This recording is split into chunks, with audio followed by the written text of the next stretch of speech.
When you're in bed, you might make different sounds depending on what you're doing. If you're sleeping, you might hear some soft sounds like snoring or light breathing.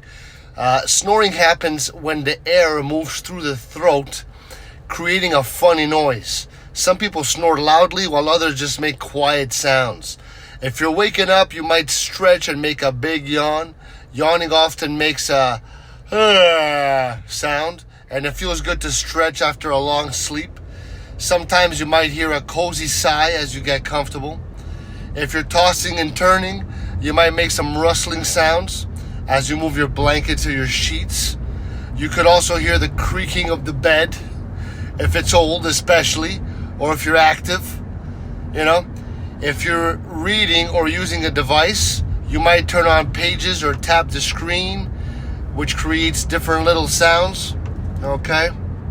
Sometimes pets might jump onto the bed and they make their own noises like purring or barking. All these sounds add to the cozy atmosphere of bedtime. Whether you're dreaming, you're waking up, or just relaxing, the sounds you make in bed can be part of a peaceful night.